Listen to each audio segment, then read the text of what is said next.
اسی ہندوستان کی سرزمین پر اگر ہمارا کوئی بھائی غیر مسلم بھائی اسلام کو پڑھتا ہے، قرآن کو پڑھتا ہے، نبی اکرم کی سیرت کو پڑھتا ہے، اور جب وہ اسلام قبول کرتا ہے، ذرا اس سے جا کر کے پوچھو بیچارہ کتنی مصیبتیں۔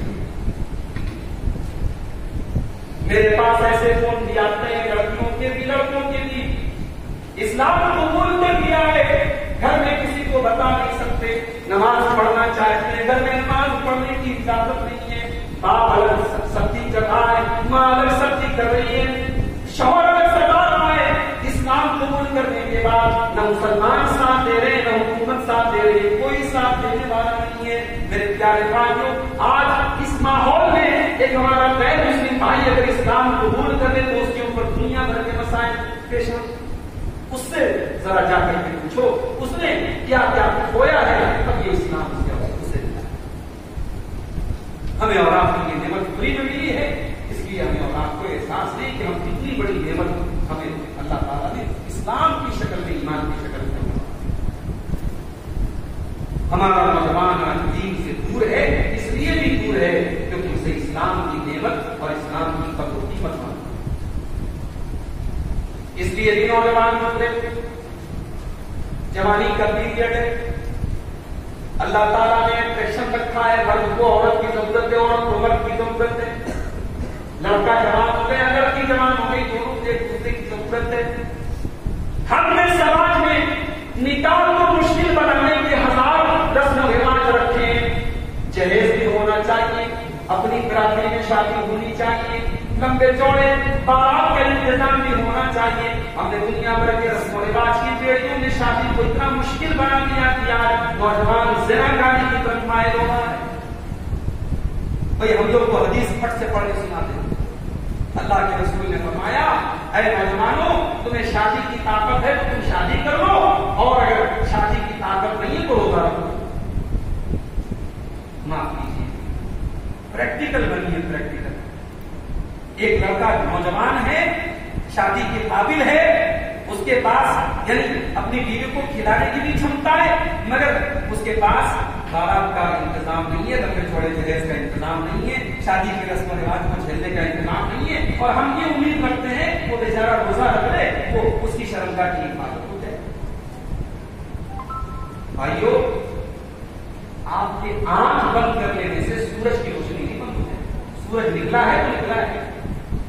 الو کی طرح اگر ہم دن میں آنکھیں بند کر لیں، اس کا یہ مطلب نہیں کہ رات ہو گئی، دن ہے، سورج چمک رہا ہے، ہمیں حقیقتوں سے منہ نہیں موڑنا چاہیے۔ نوجوان کو اگر ہمیں زنا سے بچانا ہے تو ہمیں نکاح کو آسان۔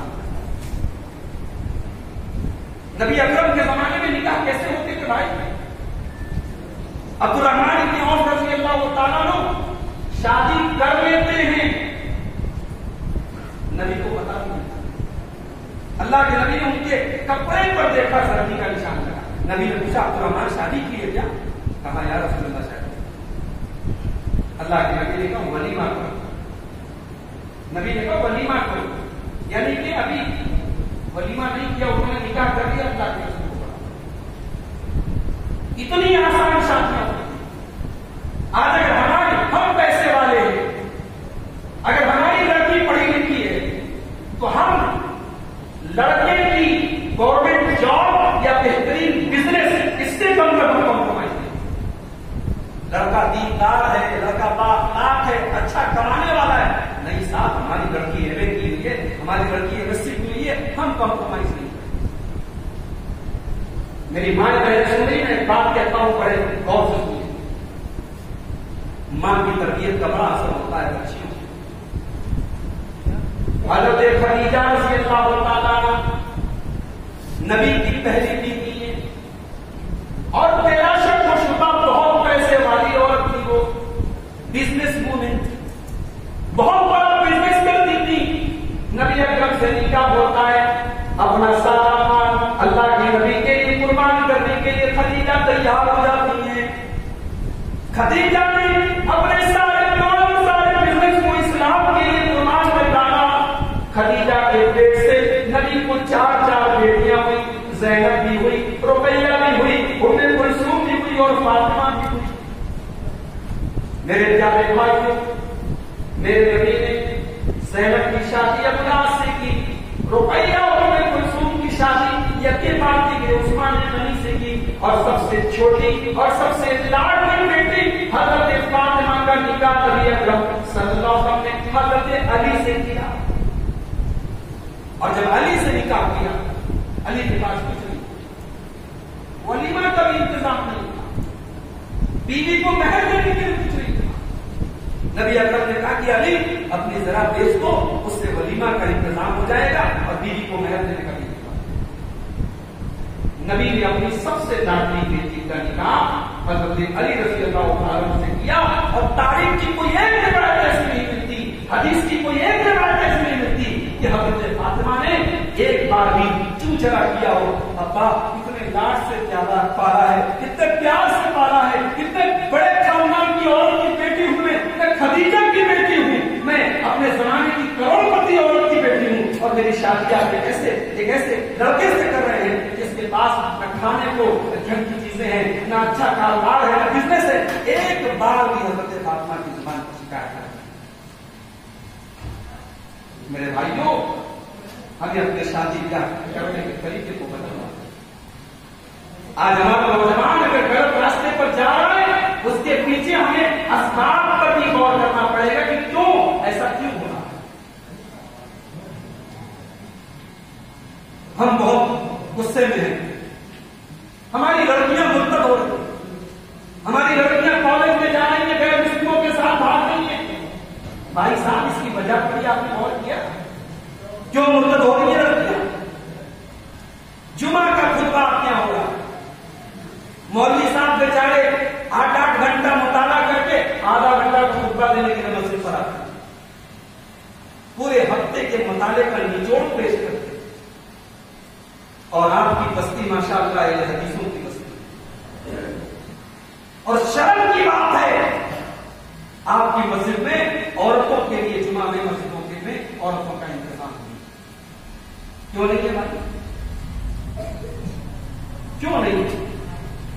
کیا عورتوں کو دین کی باتیں سننے کا اور سیکھنے کا حق نہیں ہے؟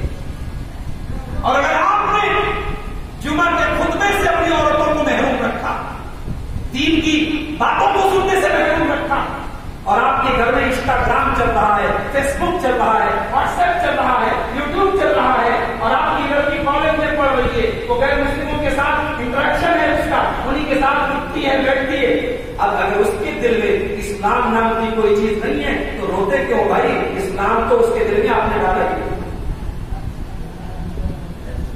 فاطمہ کے جیسی بیٹیاں تب تیار ہوتی ہیں جب خدیجہ کی جیسی مائیں ہوتی ہیں۔ میرے پیارے بھائیوں اور میری ماں بہنوں، میں اس شاہ کو مولانا کے اپنے تمام بھائیوں سے بڑے ادب کے ساتھ اور بڑے پیار کے ساتھ اور بڑی منت کے ساتھ گزارش کرتا ہوں کہ آپ اپنی مسجدوں پر جمعہ کے خطبے میں عورتوں کا انتظام۔ اور ایک اور چیز مجھے پتا چلی، مجھے بڑا افسوس بھی ہوا، عید کی نماز ہو رہی ہے، باہر میدان میں عیدگاہ میں مردوں کی نماز ہو رہی ہے، عورتوں کا انتظام نہیں ہے، عورتوں کی نماز الگ سے مسجد میں ہو رہی ہے اور عورتوں کی امامت عورت کرا رہی ہے۔ اللہ کی قسم یہ سنت کے خلاف بات، غلط طریقہ ہے یہ، نہ نبی سے یہ ثابت ہے، نہ صحابہ سے یہ ثابت ہے، نہ اسلام سے یہ ثابت ہے۔ نبی کے زمانے میں جب بھی عید کی نماز ہوئی ہے، نبی نے مردوں کو پڑھایا ہے، پیچھے عورتوں نے۔ آج آپ کے پاس لاؤڈ اسپیکر ہے، آج اللہ نے آپ کو نوازا ہے، آپ جہاں مردوں کی جماعت کرا رہے ہیں، آپ ٹینٹ بنائیے، آپ پردہ لگائیے، عورتوں کا انتظام رکھیے۔ عورتوں کی جماعت الگ سے کرانا اور اس کو کوئی عورت پڑھائے، یہ طریقہ صحیح نہیں ہے، یہ سنت کے خلاف۔ آپ جماعت سے چاہے پردہ لے لیجیے، میں پورے بصیرت کے ساتھ جواب آپ اس کی اصلاح کیجیے، عورتوں تک دین پہنچائیے۔ اور ایک بات اور کہنا چاہتا ہوں، ہماری لڑکیاں مرتد ہو رہی ہیں نا، ایک وجہ اور ہے، ہماری لڑکیاں تو پڑھ رہی ہیں، لڑکے نہیں پڑھ رہے۔ ہر سال ہائی اسکول کا ایگزام اور انٹر کا ایگزام کا رزلٹ آتا ہے، اخبار میں خبر آتی ہے لڑکیوں نے بازی مار لی، لڑکیوں نے بازی مار لی، لڑکیاں آگے ہیں، لڑکے پیچھے ہیں، اور لڑکوں میں اپنا مسلمان سب سے پیچھے۔ کا داخلہ بہترین کالجوں میں ہو رہا ہے. مسلمان لڑکے بیچارے 40%, 50% ان کو نمبر ملتے ہیں, وہ کوئی مسلم کالج میں ان کا ایڈمیشن ہو جاتا ہے. لڑکیوں کو شہر میں بڑے کالج میں ایڈمیشن ملتا ہے جہاں مسلم لڑکے نہیں پڑھتے. کوئی ایجوکیشن ہے, لڑکا لڑکی دونوں پڑھ رہے ہیں, وہاں ہماری مسلمان لڑکی پڑھ رہی ہے. وہاں تمام غیر مسلم لڑکیاں اور غیر مسلم لڑکے پڑھ رہے ہیں, ان کے ساتھ اٹھتی ہے, بیٹھتی ہے, happy Diwali, happy Christmas, happy Holi سب منا رہی ہے. ان کے کلچر میں ان کے رنگ میں رنگ رہی ہے. اگر وہ لڑکی مرتد ہو رہی ہے تو آپ کو ہونے کی ضرورت نہیں ہے, آپ نے ویسا ماحول بنایا بھائی. لڑکیوں کی تعلیم کے ساتھ ساتھ لڑکوں کی تعلیم پر بھی آپ توجہ.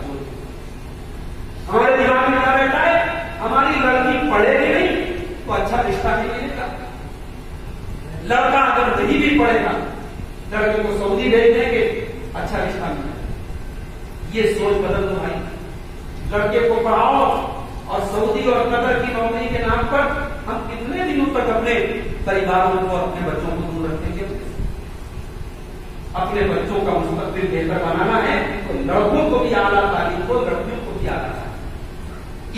اس جو تعلیم کے معاملے میں جو ہم نے فرق کیا ہے, اس سے بھی بہت سارے مسائل پیدا ہوئے. تو ہمارا نوجوان دین سے دور ہے میرے بھائی, اس لیے کہ نکاح میں دیر ہو رہی. نکاح کو آسان کرو. خیر النکاح ایسر, اللہ کے نبی نے فرمایا سب سے بہترین نکاح وہ ہے جو سب سے آسان. اسلام نے جو نکاح کا طریقہ بتایا وہاں بڑا سمپل طریقہ ہے, اس طریقے کو فالو کرو.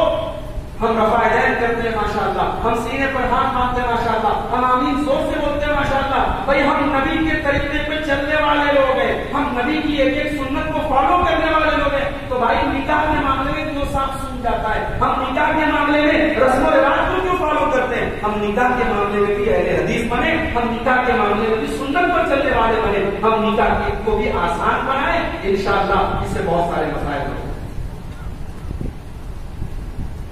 دوسری چیز, نوجوانوں کو دین کے قریب لانا ہے نا. دوسرا کام میرے بھائی کو یہ کرنا ہے, میں اپنے یہ جتنے نوجوان بھائی بیٹھے ہیں میں آپ سے ایک گزارش کرنا چاہتا ہوں. بھائی اگر آپ کے دماغ میں کہیں یہ بیٹھا ہے کہ اسلام میں مال کمانا منع ہے تو اپنی اصلاح کرو. مال کمانا منع نہیں, اسلام تو مال کمانے کو ابھارتا ہے بھائی. اسلام تو یہ کہتا ہے جمعہ کی نماز ختم ہو جائے فانتشروا فی الارض, زمین میں پھیل جاؤ اور اللہ کے اس کو تلاش کرو. مال کماؤ. اللہ کے نبی فرماتے ہیں نعم المال الصالح للمرء الصالح, آدمی اگر نیک ہے اور اچھا مال کما رہا ہے اس سے اچھی کوئی چیز. حلال کمائی کے ذرائع کرو, حلال بزنس کرو, حلال کے قریب بن جاؤ اور حلال کو تلاش کرو. حلال طریقے سے بہترین مکان بناؤ, بہترین پیسے کماؤ. اسلام بنانے بھائی ہم نے واقعات پڑھے ہیں, صحابہ پیغمبر لگے کپڑے پہنتے تھے, صحابہ پیغمبر لگے کپڑے نہیں پہنتے تھے, اور ایسے بھی صحابہ تھے جو بہترین کپڑے پہنتے. صحابہ چھوٹے چھوٹے مکانوں میں رہتے تھے, عثمان غنی بہترین محل میں رہتے تھے, بہترین کوٹھی میں رہتے تھے. کروڑپتی صحابہ بھی ہیں اور اپنے زمانے کے اربپتی لوگ بھی ہیں. تو اسلام آپ کو پیسہ کمانے سے منع نہیں کرتا ہے. میرے نوجوانوں یہ دوسرا کام آپ کو کرنا ہے, حلال روزی کمانے کے لیے کوشش کرنی ہے, محنت کرنی ہے اور ہر طریقے سے آگے بڑھنے کی کوشش. تیسرا کام, نوجوانوں کی ذمہ داریاں بتا رہا ہوں. تیسرا کام آپ کو یہ کرنا ہے میرے نوجوان صاحب, اپنے گھر والوں کی تربیت پر دھیان دیں. آپ بھائی ہیں, بہن کی اصلاح آپ کو کرنی. آپ باپ ہیں, بیٹا اور بیٹی کی اصلاح آپ کو کرنی. آپ شوہر ہیں, بیوی کی اصلاح آپ کو کرنی. حضرت مریم نے جب بچے کو جنم دیا, حضرت عیسیٰ کو ہاتھ میں لے کر کے آئی تو قوم کے لوگوں نے پہلا جملہ جو کہا تھا اللہ نے سورہ مریم میں نقل کیا, یا هارون ما كان ابوك امرأ سوء وما كانت امك بغيا. اے ہارون کی بہن, نہ تو تیری ماں بدکار تھی نہ تیرا باپ بدکار تھا, یہ تو کیسا پاپ لے کر کے چلی آئی. یہاں حضرت مریم کی قوم کے لوگوں نے 3 رشتوں کا نام لیا. ہارون کی بہن تیرا باپ گڑبڑ تھا نہ تیری ماں گڑبڑ تھی، تو کیسے گڑبڑ نہیں کر؟ اس آیت سے علماء نے نقطہ نکالا ہے کہ ایک عورت کی تربیت میں 3 لوگوں کا بڑا کردار ہوتا ہے، بھائی کا، ماں کا اور باپ۔ ابھی ایک مدرسے کا واقعہ سنو۔ آج کل مدرسے بند تھے، آن لائن پڑھائی چل رہی تھی۔ ایک مدرسے میں بچوں کا جو واٹس ایپ گروپ ہوتا ہے آن لائن پڑھائی کا گروپ، اس گروپ میں رات کو 2 بجے ایک ولگر قسم کی، گندی قسم کی ایک تصویر ایک بچے کے موبائل سے پوسٹ کی۔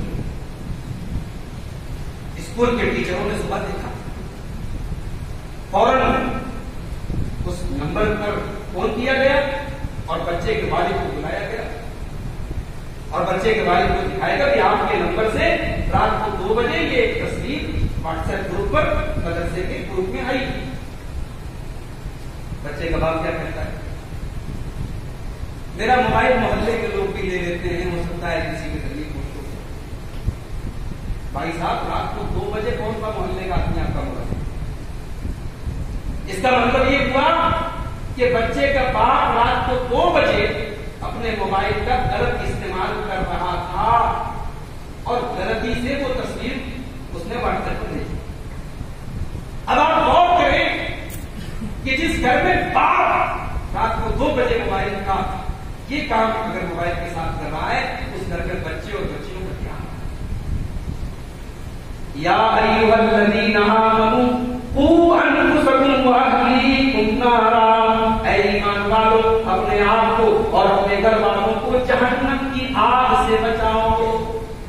تربیت کرنی پڑے گی میرے بھائی، اپنے گھر والوں کا خیال کرنا پڑے گا۔ اگر ہمارے گھر میں دین کے خلاف کوئی کام ہو رہا ہے، ہمیں اس پر ناراض ہونا پڑے گا، ہمیں اس کی اصلاح کرنی پڑے گی۔ بھائی ہم اپنی بیوی سے بہت پیار کرتے ہیں، اس کا یہ مطلب نہیں ہے کہ بیوی کی غلط حرکتوں کو بھی ہم بتا۔ اللہ کے رسول صلی اللہ علیہ وسلم حضرت عائشہ سے بہت پیار کرتے ہیں، مگر حضرت عائشہ نے ایک مرتبہ اپنے گھر کے پردے میں ڈیزائن دار پردہ لٹکا دیا جس پر تصویریں بنی تھی۔ اللہ کے رسول گھر میں داخل ہوئے اور دروازے پر جیسے ہی آپ داخل ہوئے، آپ نے دیکھا سامنے پردہ لٹک رہا ہے اور پردے پہ تصویریں بنی ہیں، ڈیزائن بنا ہے۔ اللہ کے نبی کا چہرہ غصے سے لال۔ حضرت عائشہ نے فوراً اس پردے کو ہٹایا۔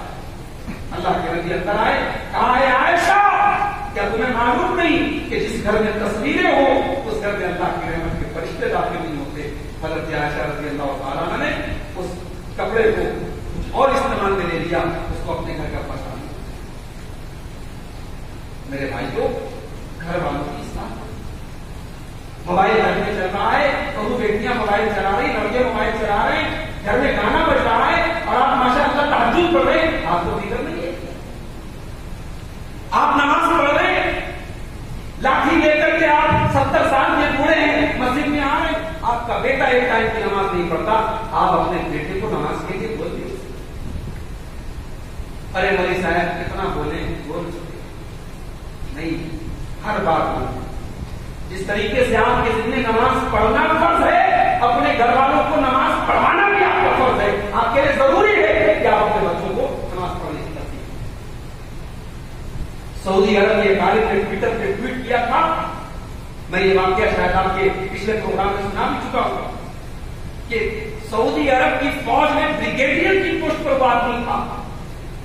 مولانا صاحب کہتے ہیں، سعودی عرب کے عالم دین کہتے ہیں کہ اس بریگیڈیئر کے ساتھ میں 2-3 دن سفر میں تھا، میں نے دیکھا کہ ہر 5 ٹائم کی جو نماز کا ٹائم ہے، نماز کے ٹائم کسی کا کال آتا ہے اور وہ السلام علیکم، وعلیکم السلام، الحمدللہ، آپ ابا میں نے نماز پڑھ دیا، بس اتنا وہ جواب۔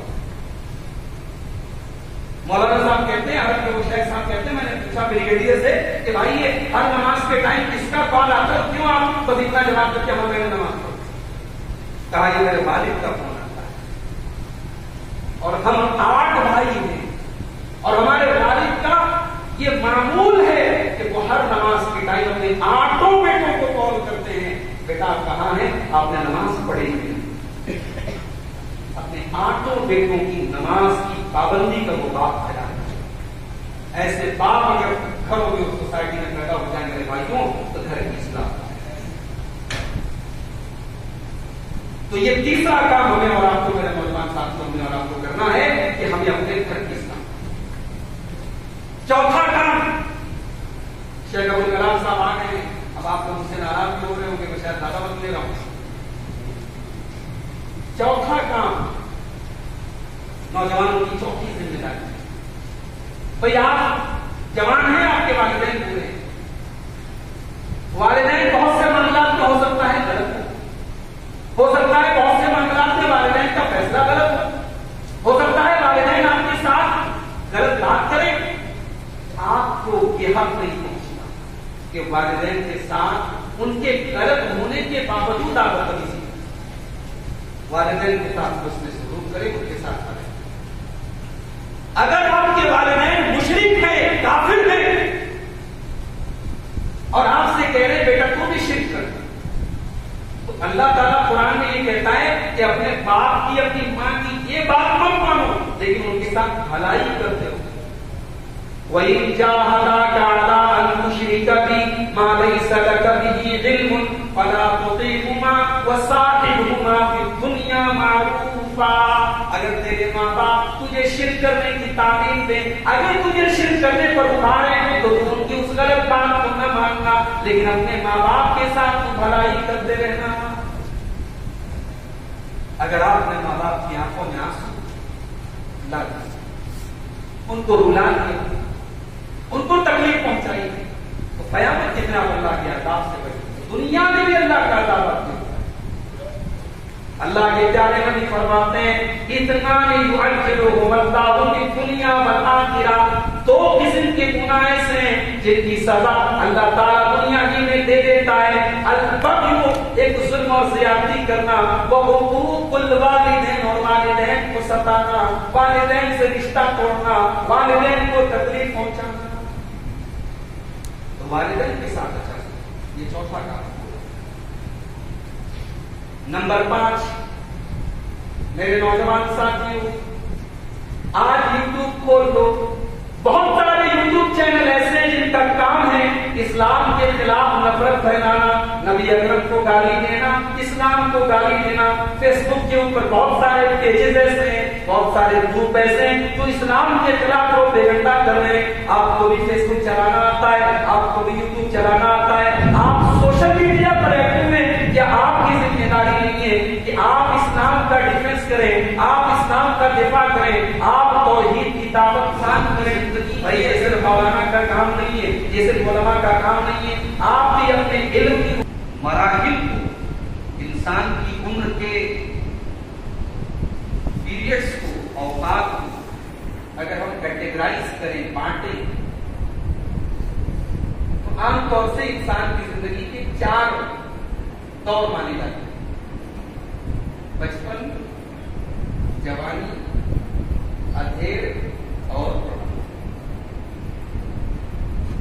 بچپن میں انسان کمزور ہوتا ہے.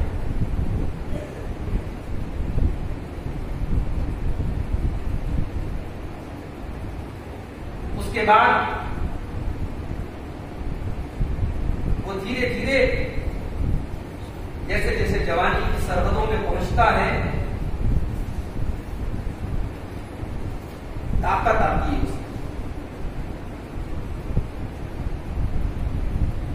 اس کے بعد جب وہ 35 اور 40 کو کراس کرتا ہے تو پھر جوانی ڈھلنے لگتی ہے. وہ جو طاقت تھی جوانی کی وہ کم ہونے لگتی. اس کے بعد جب آدمی 50 کا ہوتا ہے, 50 کے پاس جب پہنچتا ہے تو پھر بڑھاپے کی سرحدوں میں پہنچ جاتا ہے. پھر وہ بچپن والی کمزوری, بدن بھی کمزور ہے, دماغ بھی کمزور ہے, یادداشت بھی کمزور ہے, وہ ساری چیزیں اس کے اندر ہے. گویا اگر ہم انسان کی زندگی کا سب سے گولڈن پیریڈ, سب سے بہترین دور اگر ہم کسی دور کو قرار دیں تو وہ جوانی کا دور ہے. اسی اسی لیے دنیا کی ہر قوم اپنے نوجوانوں کو خاص طور سے بہت توجہ دیتی ہے. دنیا کی کوئی قوم اگر ترقی کرنا چاہتی ہے تو وہ اپنے نوجوانوں کو پڑھاتی ہے، لکھاتی ہے، انہیں وسائل دیتی ہے. اسے پتا ہوتا ہے کہ جب تک میرا نوجوان آگے نہیں بڑھے گا ہم آگے نہیں بڑھیں.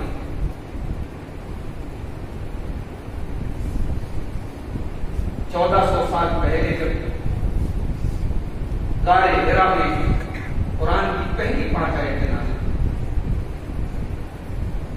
اور اللہ کے پیارے نبی جناب محمد رسول اللہ صلی اللہ علیہ وسلم کے کندھوں کے اوپر اللہ تعالیٰ نے اس دنیا کی سب سے بڑی ذمہ داری رکھی. اللہ نے آپ کو اپنا آخری رسول بنایا. نبی اکرم نے جب اس مشن کا آغاز کیا، جب اپنے رب کے دین کو پھیلانا شروع کیا، تو نبی اکرم صلی اللہ علیہ وسلم کے اوپر سب سے پہلے ایمان لانے والے جو صحابہ تھے، اس میں اگر آپ ایک ریشیو نکالیں، ایک پرسنٹیج نکالیں، تو اس میں ایک بڑی تعداد نوجوان. عثمان غنی رضی اللہ تعالیٰ 30 سال کے نوجوان ہیں. حضرت سعد بن ابی وقاص رضی اللہ تعالیٰ 16 سال کے نوجوان ہیں. حضرت زید رضی اللہ تعالیٰ 15-16 سال کی ان کی عمر ہے. حضرت بلال کے تقریباً 30-22 کے آس پاس ہیں.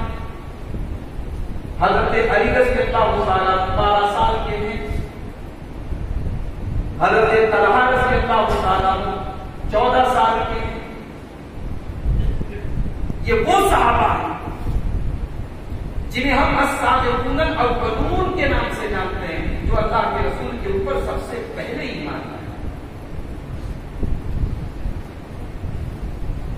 ان صحابہ میں آپ کو اکثریت نوجوان ہوئی.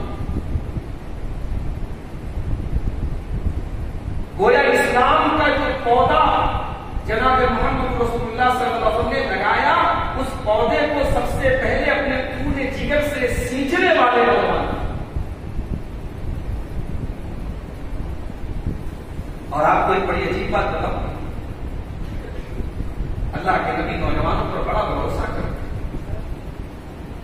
نوجوانوں کا بڑا خیال رکھتے تھے.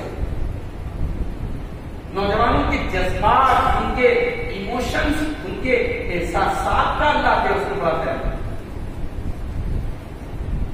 ایک مرتبہ اللہ کے نبی کے پاس کچھ صحابہ آئے ہیں،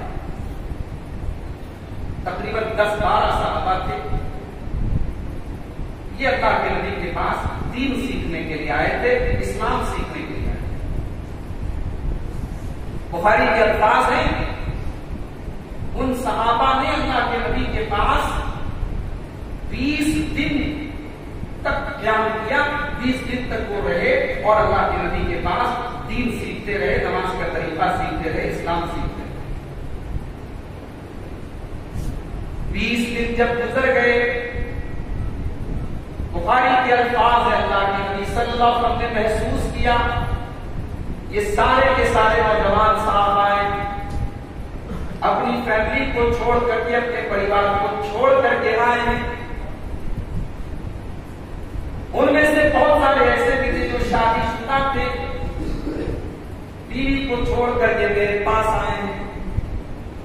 فَلَمَّا سَنَّا أَن نَشْتَهَيْنَا إِلَىٰ أَهْلِنَا، حدیث کے راوی کہتے ہیں جب اللہ کے نبی نے محسوس کیا ہمیں ہمارے گھر والوں کی یاد آ رہی ہے، ہمیں ہمارے پریوار کی یاد آ رہی ہے، اللہ کے نبی نے فرمایا او میرے صحابہ، مجھے ایسا محسوس ہوتا ہے کہ اب تمہارے گھر جانے کا ٹائم آ گیا ہے. 20 دن سے تم میرے پاس دین کی باتیں سیکھ رہے ہو، 20 دن سے تم نماز کا طریقہ سیکھ رہے ہو، 20 دن سے تم اسلام کی باتیں سیکھ رہے ہو، لیکن اب میں محسوس کر رہا ہوں کہ تمہیں اپنے گھر چلے جانا چاہیے. اے میرے صحابہ، تم اپنے گھر جاؤ اور جو اب تک تم نے سیکھا ہے اپنے گھر والوں کو جا کر کے سکھاؤ. آپ اندازہ لگائیں کہ اللہ کے نبی ان نوجوان صحابہ کا چہرہ دیکھ کر کے اندازہ آپ نے لگا لیا جن کو ان کے گھروں کی یاد آ. اتنا ہی نہیں، اللہ کے نبی صلی اللہ علیہ وسلم کے پاس ایک مرتبہ ایک نوجوان آتا ہے، مسند احمد کے الفاظ ہیں، صحابہ کا مجمع لگا ہوا ہے، وہ نوجوان صحابی آتے ہیں اور اللہ کے نبی کے پاس آ کر کے کہتے ہیں اذن لی بزنا، اے اللہ کے نبی مجھے زنا کرنے کی اجازت دے دیجیے، مجھے غلط کام کرنے کی، مجھے بدکاری کرنے کی اجازت دے دیجیے۔ صحابہ کرام کا دماغ خراب، ایک کیا بولتا ہے، صحابہ کرام ڈانٹنے لگے، پھٹکارنے لگے، برا بھلا کہنے لگے، مگر میرا نبی جو رحمت للعالمین بن کر کے دنیا میں آئے تھے، میرے نبی نے اس نوجوان کو جو زنا کی اجازت مانگنے آیا ہے، میرے نبی نے دھتکارا نہیں، میرے نبی نے بھگایا نہیں، میرے نبی نے برا بھلا نہیں کہا، بڑے پیار سے اپنے پاس بلایا، بڑے پیار سے اپنے قریب بلایا، اپنے پاس بٹھایا اور کہا اے میرے نوجوان صحابی، یہ بتاؤ تم زنا کرنے کی اجازت مانگ رہے ہو، تم بدکاری کرنے کی اجازت طلب کر رہے ہو، اے میرے نوجوان صحابی یہ بتاؤ کہ کیا تم اپنی ماں کے لیے یہ کام پسند کرو گے؟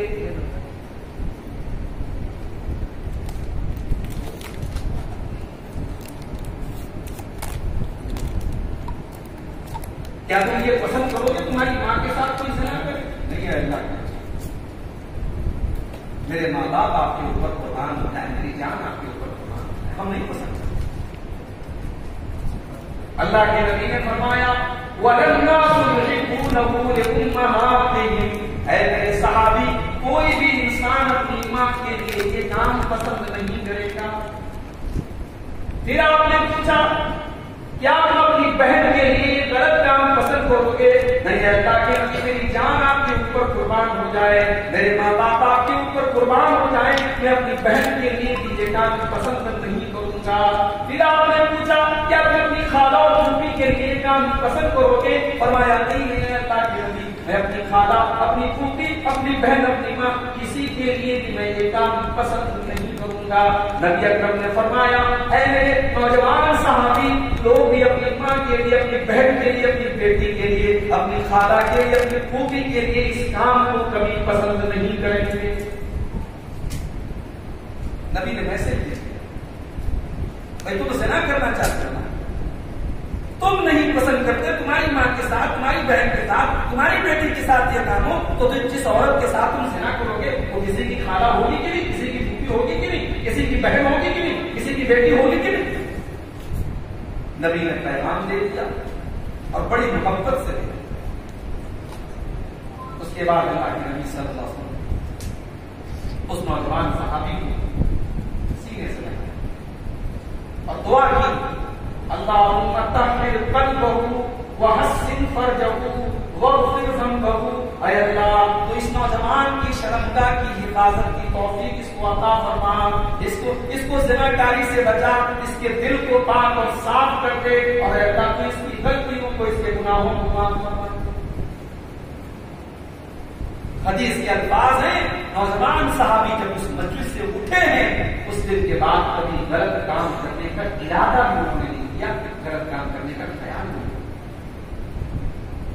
یہ میرے نبی کا طریقہ تھا نوجوانوں کے ساتھ۔ میرے نبی جانتے تھے نوجوان ہمارا کیپٹل ہے، نوجوان ہماری پونجی ہے، کوئی بھی بڑا کام نوجوانوں کے غلط ہے۔ آج مسلمانوں کی بستیوں میں آتے ہیں، شہر کا معاملہ ہو، گاؤں کا معاملہ ہو، قصبے کا معاملہ ہو، مسلمانوں کے علاقوں میں آپ کو نوجوانوں کی جو حالت بھی دیکھنے لگے رونا آتا ہے۔ شراب کے اڈوں پہ ہمارا نوجوان آگے، زناکاری اور بدکاری کے معاملے میں ہمارا نوجوان آگے، کرمنل کیسز میں گنڈا گردی کے معاملے میں، لڑائی جھگڑے کے معاملے میں ہمارا نوجوان آگے، شراب اور نشے کے معاملے میں ہمارا نوجوان آگے، 2 نمبر کا بزنس کرنے میں، جوا کھیلنے میں، سود کھانے میں، حرام کاروبار کرنے میں ہمارا نوجوان آگے۔ ایسا کیوں ہو رہا ہے؟ کیوں ہمارا نوجوان آج دین سے اتنا دور ہے؟ کیوں ہمارا نوجوان آج اپنے راستے سے بھٹک گیا ہے؟ خالد بن ولید بھی تو کو اللہ کے نبی نے اللہ کی تلوار قرار دیا تھا، جس نے پوری زندگی اسلام کے ڈیفینس اور اسلام کی خدمت میں گزاری تھی،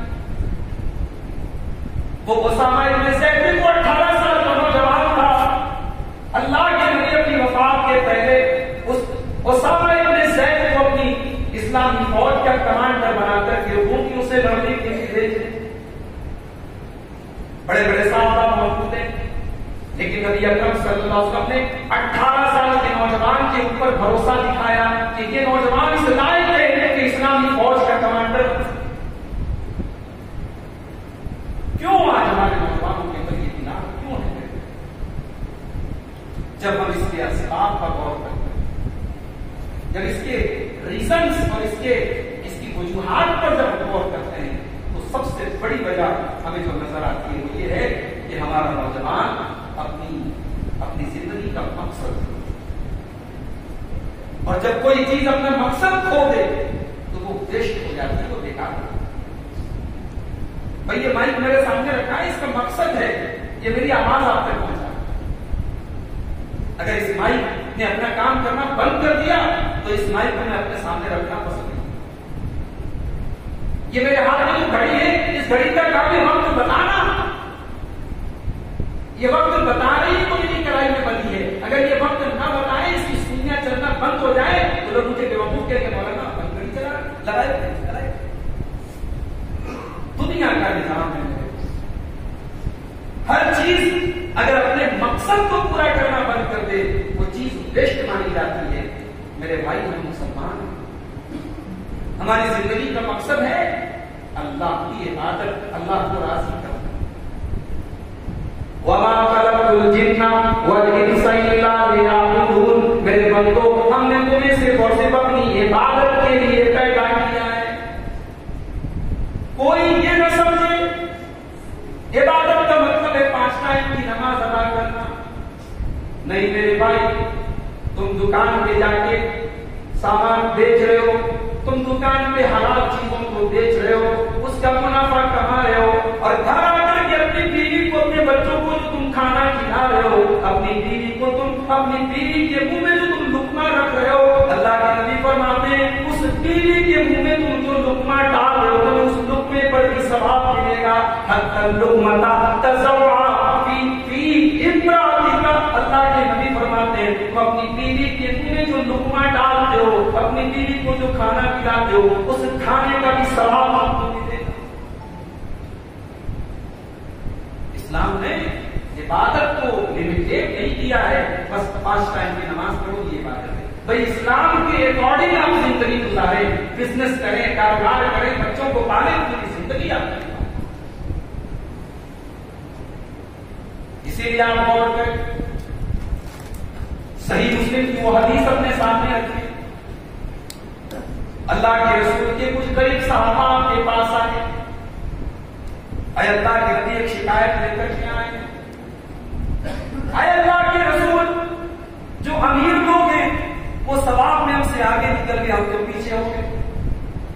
نماز ہم بھی پڑھتے ہیں وہ بھی پڑھتے ہیں، روزہ ہم بھی رکھتے ہیں وہ بھی رکھتے ہیں، تہجد ہم بھی پڑھتے ہیں وہ بھی پڑھتے ہیں، لیکن اے اللہ کے نبی ہم غریب لوگ ہیں، ہمارے پاس زکات اور صدقہ دینے کے لیے پیسہ نہیں ہے، مال نہیں ہے۔ وہ امیر لوگ ہیں، ان کے پاس پیسہ ہے، وہ خوب اللہ کی راہ میں صدقہ کرتے ہیں، خیرات کرتے ہیں۔ اے اللہ کے رسول امیر لوگ تو ثواب میں ہم سے آگے نکل گئے۔ نبی اکرم نے فرمایا تمہارے پاس بھی تو ہے صدقہ اور خیرات کرنے کی چیزیں۔ آپ نے فرمایا کل تحلیلۃ صدقہ وکل تکبیرۃ صدقہ وکل تحمیدۃ صدقہ۔ اے میرے صحابہ، اے میرے قریب صحابہ، اگر تمہارے پاس مال نہیں ہے، تمہارے پاس پیسہ نہیں ہے، تم اتنے پیسے والے نہیں ہو کہ تم اللہ کی راہ میں صدقہ اور خیرات کرو، تو تم یہ کیوں بھول گئے کہ زبان سے اللہ کا نام لینا بھی صدقہ ہے، لا الہ الا اللہ پڑھنا بھی صدقہ ہے، سبحان اللہ پڑھنا بھی صدقہ ہے، الحمدللہ کہنا بھی صدقہ ہے، نیکی کا حکم دینا بھی صدقہ ہے، برائی سے روکنا بھی صدقہ ہے، وفی بُصْرِ أَحَدِكُمْ صدقہ، اور اپنی بیوی کے ساتھ خواہش پوری کرنا بھی صدقہ ہے۔ صحابہ حیران، اے اللہ کے رسول کیا اپنی بیوی کے ساتھ خواہش پوری کرنا بھی صدقہ ہے؟ نبی اکرم نے فرمایا ارائیتم لو وضعها فی الحرام، اگر وہ خواہش انسان حرام طریقے سے پورا کرے، اگر ناجائز طریقے سے وہ کام کرے، اگر انسان اپنی بیوی کے بجائے غلط طریقے سے اس کام کو انجام دے، یا اس کے اوپر اس کا گناہ ہوگا یا نہیں ہوگا، اس کا وبال ہوگا یا نہیں ہوگا؟ ہاں اللہ کے نبی وبال تو ہوگا، تو بدکار کہلائے گا، زناکار کہلائے گا۔ نبی اکرم نے فرمایا جب وہی کام وہ حلال اور جائز طریقے سے کرے گا تو وہ بھی اس کے حق میں صدقہ ہوگا اور اللہ کے یہاں اس کو نیکی کا ثواب۔ یہ ہمارا دین ہے۔ آج ہمارا مسلمان نوجوان اپنی زندگی کے مقصد کو، زندگی کیا ہے؟ کھاؤ پیو انجوائے کرو، گھومو پھرو موج مستی کرو۔ بھائی اگر یہ زندگی ہے تو اللہ نے قرآن میں کہا یہ کافروں کی زندگی ہے، یہ مومن کی زندگی ہے۔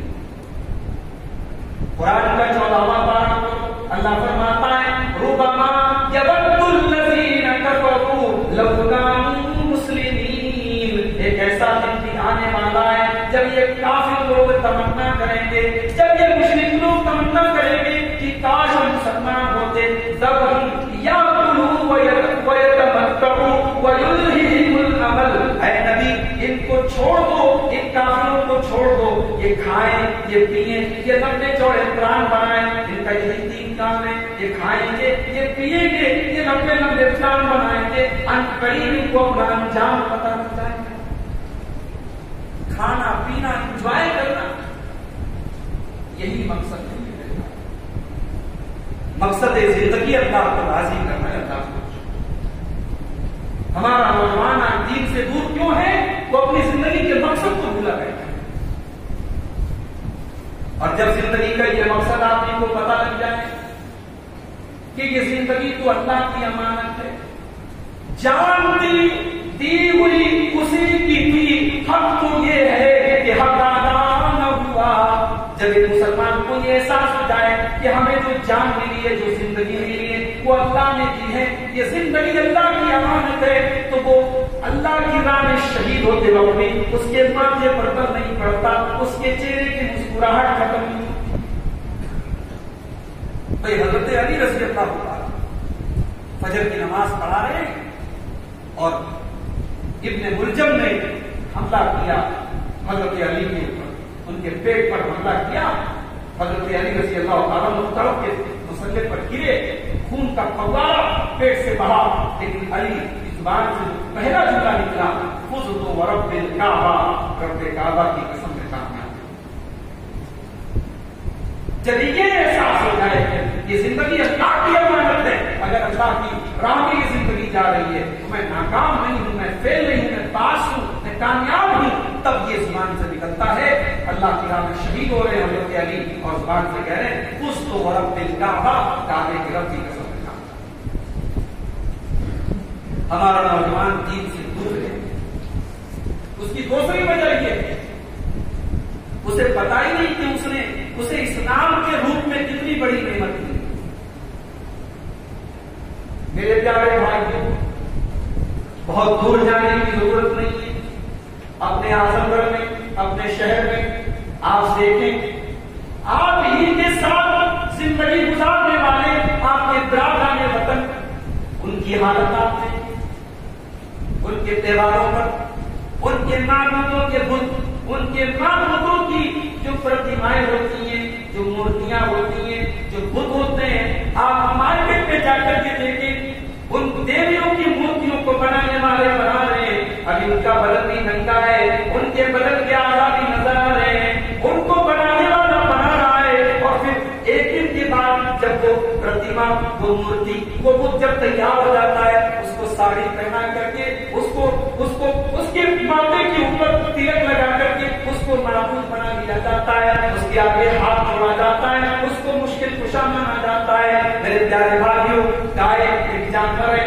بچڑا ایک جانور ہے، ہم سے ایک جانور کی نظر سے دیکھتے ہیں، ہمارا غیر مسلم بھائی اس کے آگے ہاتھ جوڑتا ہے، اس کے پیشاب کو پوتر سمجھ کر کے پی لیتا ہے۔ کیا یہ منظر دیکھ کر کے آپ کے دل میں یہ جذبہ نہیں پیدا ہوتا کہ اللہ تیرا شکر ہے، تو نے ہمیں مسلمان بنایا، تو نے ہمیں ایمان والا بنایا، تو نے ہمیں ان چیزوں کو جو کریشن ہے، جو مخلوق ہے، تو نے ہمیں ان چیزوں کی عبادت سے دور رکھ رکھا. ہم کریشن کے لیے ہم کریٹر کی عبادت کرتے ہیں, ہم مخلوق کے لیے ہم خالق کی عبادت کرتے ہیں, ہم بندوں کے لیے اللہ کی عبادت کرتے ہیں.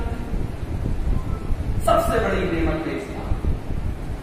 یہ نعمت اللہ نے ہم کو اليوم اکملت لکم دینکم واتممت علیکم نعمتی ورضیت لکم الاسلام دینا. اللہ کے نبی کے اوپر جب یہ آیت کریمہ عرفات کے میدان میں نازل ہو رہی تھی, اللہ تعالیٰ اپنے دین کو مکمل ہونے کا اعلان کر رہا تھا. اللہ نے اس آیت میں یہ اعلان فرمایا کہ اے میرے نبی, آج میں نے سب سے بڑی نعمت آپ کے اوپر تمام کر دی, میں نے سب سے بڑی نعمت آپ کو دے دی, میں نے اسلام تم کو دے دیا. اے مسلمانوں, میں نے اسلام کے جیسی نعمت تم کو دے دی.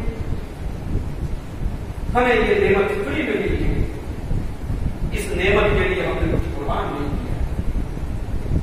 پیدا ہوئے لائے, آپ بھی صحیح منہج کو لوگوں تک پہنچائیں, اسلام کا ڈیفینس کریں, اسلام کی تبلیغ. نوجوانوں کا یہ کام.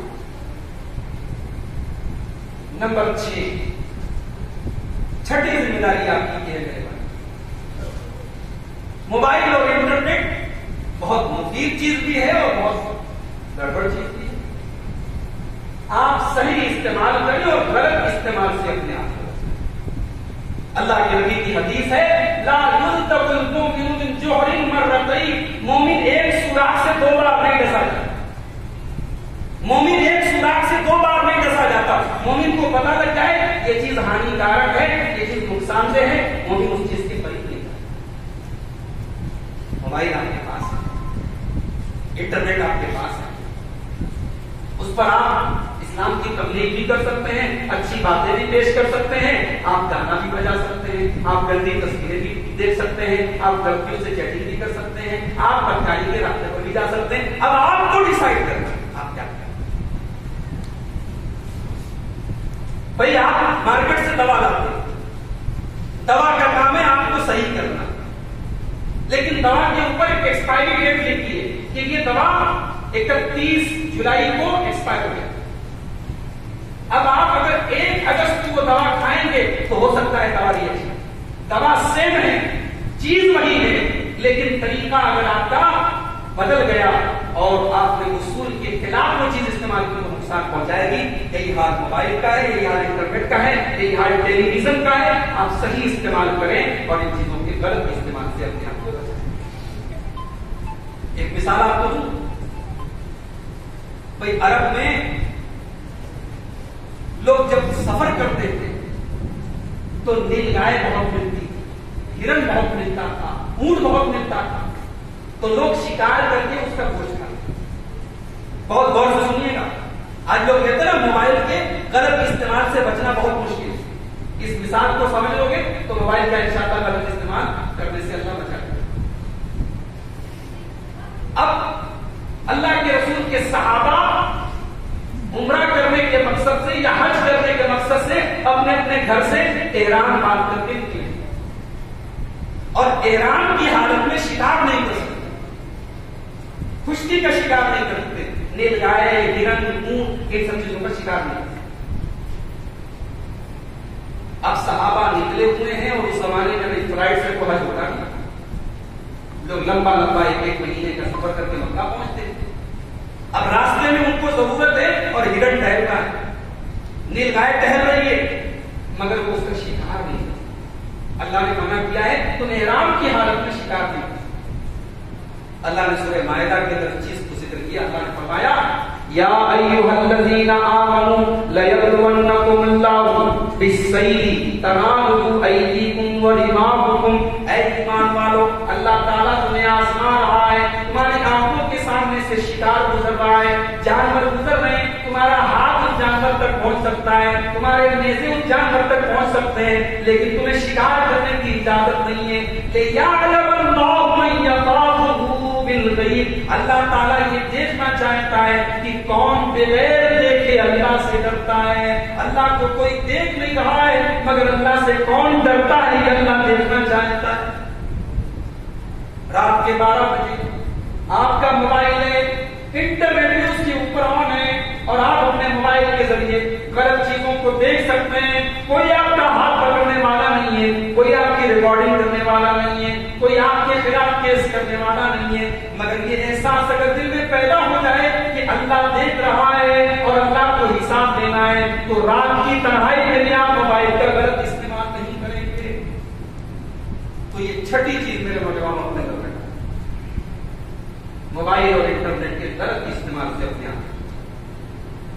ارے یہاں تو حالت یہ ہے اگر کسی رانگ نمبر سے کال آ جائے کسی لڑکی کا، کسی عورت کا، تو اس کو بلا وجہ بار بار کال کرنا اور پھر اس سے بات چیت بڑھانا، اس سے تعلق بڑھانا اور پھر اس کو یعنی وہاں تک لے کے جانا جہاں تک برائی کی حدیں شروع ہو جاتی ہے۔ یہ ہمارے نوجوانوں کا مسئلہ ہے، اللہ ہم سب کی حفاظت۔ تو یہ چھٹی چیز ہے۔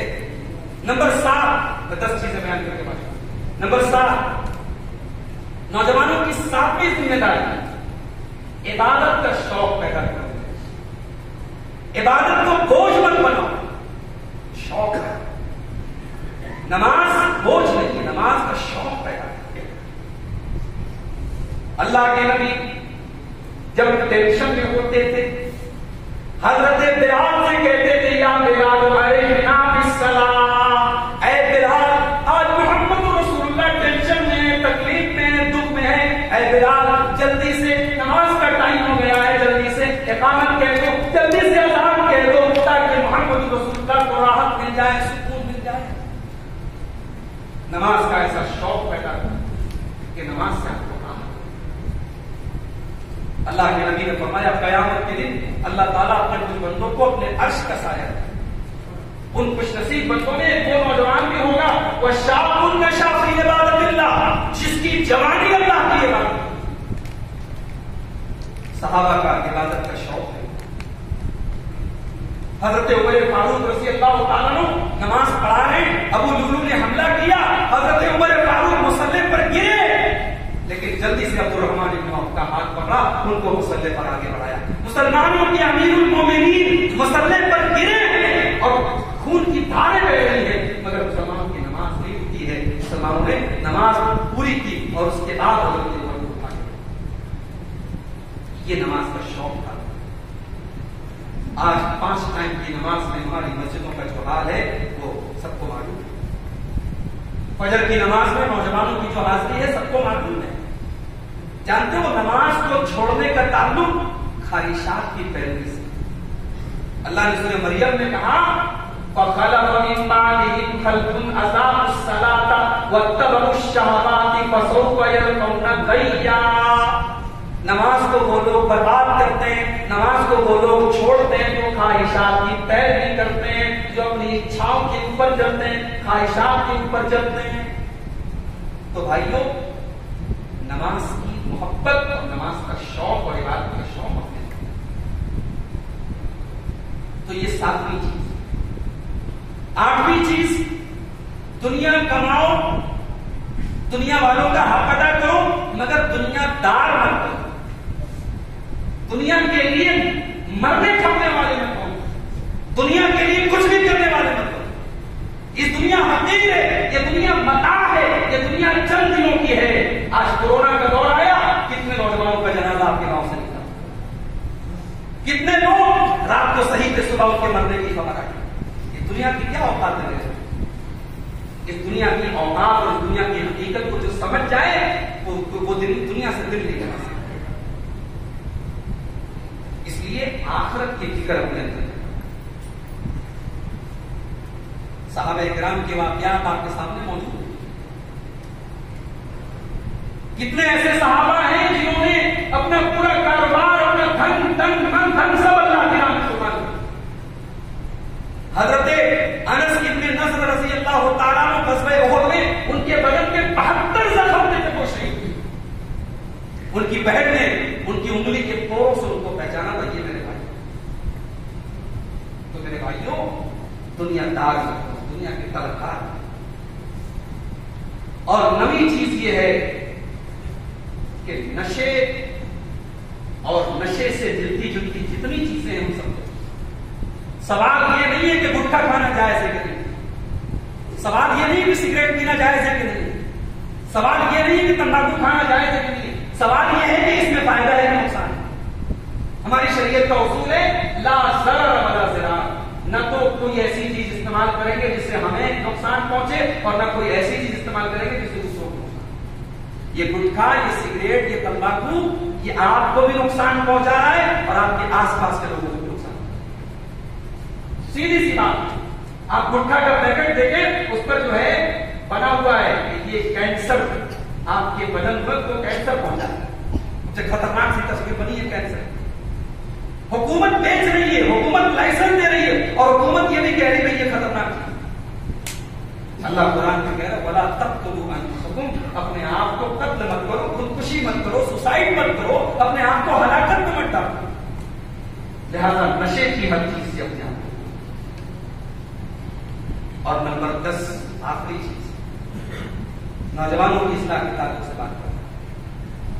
آج ہمارے نوجوان اپنے کپڑے کو لے کر کے بڑے سینسیٹیو ہیں، اپنے چہرے کو لے کر کے بڑے سینسیٹیو ہیں۔ بھائی پہلے کے لوگ داڑھی واڑی ایسے رکھ لیتے تھے، اب ماشاءاللہ انٹرنیٹ پر داڑھی میں لگانے کی تسکرینیں آتی ہیں، داڑھی میں لگانے والا لوشن الگ ہے، چہرے کے لیے 10 طریقے کے فیس واش آتے ہیں، ہزاروں روپے لوگ چہرے کو خوبصورت بنانے کے لیے کرتے ہیں۔ بھائی یہ چہرہ اللہ نہیں دیکھتا ہے۔